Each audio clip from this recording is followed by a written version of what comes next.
Hey, so I am uh, doing laundry for the first time, thanks to staying with Edward and Kathy and David and Dawson.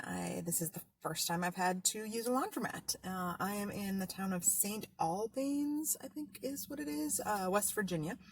I just left Weston, West Virginia, which is where the Allegheny Lunatic Asylum is, where you guys have probably seen the pictures. I have more to upload. Edward and Kathy came and met me out there.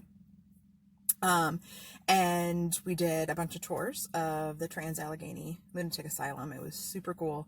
The pictures that I've uploaded so far, and I'll probably attach pictures to this video, but the pictures that I've uploaded so far were from the flashlight tours from the first night, so it was at night. The other tours we did were during the day. We did one on the criminally insane, so it was a tour of the building that housed people waiting for evaluations on competency to stand trial and things like that. I think that was its original intent, was to just be kind of pre-trial housing, but I'm pretty sure it kind of became post-trial housing as well. So, and then we also did a daytime paranormal tour with a guy who was super cool because they offer overnight where you could actually spend the night there, which I might go back and do. And so our tour guide for the daytime paranormal was a guy that routinely does the overnight ones, so he knew where all the kind of hot spots were. And Tigger, he also gave us K2 meters. So those of you that have watched the ghosty shows know it's used for electricity. Shout out Nick Blake. Yes, I know that's what it's really used for. So it's used to detect like electrical energy, and so ghost hunters use it all the time to look for anomalies in electrical charges where they shouldn't be. And our guide was actually really cool about it, and he's like, yeah, just be aware that there's still some wiring in this building, electrical wiring, so be aware of that if you get a spike, you might just be standing next to an outlet or something. And cell phones too. So he was really cool about like making sure that we knew how to use the stuff and that we weren't like thinking it was something it wasn't. So the K2 meter kept going off around Tigger. So it was really interesting. It wouldn't go off around her constantly, but just every once in a while you'd get, some high spikes around her. And I was like, well, maybe it's her microchip. I don't know how microchips work, but Edward pointed out that there was like one time it was like by her butt that it went out. And I know microchips can like migrate, but it was going off at various parts of her body. So I don't know. I think the ghosties liked to pet her. And it was also interesting having her there. Oh, I don't think I've mentioned yet, and you probably saw in some of the pictures, Tigger was allowed to go in. So it was super, super cool. Because I was kind of worried, and I was going to try to just figure out on the fly, where I was going to have her. Well, because we had planned on doing the tours of the building, and Edward and I just went by to check it out, and of course there are people standing up front waiting to take your temperature and things like that because of COVID stuff. And Tigger was in the car, and they were all fawning over Tigger. They're like, oh yeah, we're pet friendly too, you can bring her on the tour. And I was like, oh, that's so awesome. So it was cool having her on the tours too, because there were some places she didn't really want to go, like rooms she didn't want to go in or stay in. So it was interesting.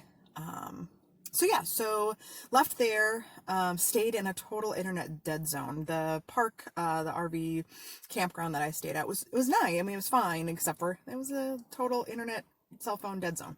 So, I was able to use my cell signal booster, and that helped some. So I was able to kind of get some internet access, but it was rough, man. I don't know what we did prior to internet. It's crazy.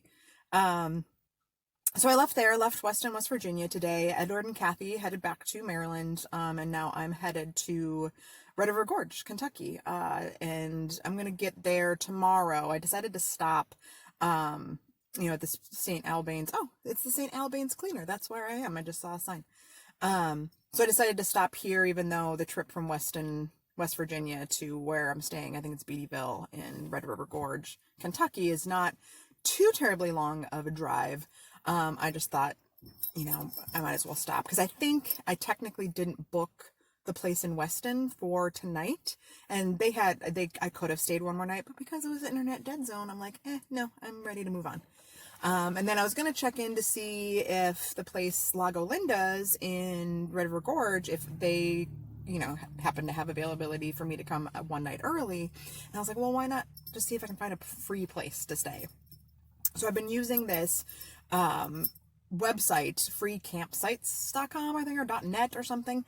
But it's like a bunch of boondocker, like RVers who, try to stay places free. And so they've kind of networked and have this map. And so I found this place in St. Albans, West Virginia, it's just off of a main road, so it's kind of a little bit noisy, but it's a little park on the river, and it's free, and they even have, like, electrical hookup for free, and it was only 3 spots for RVs, and so I was really lucky that I got one of the spots.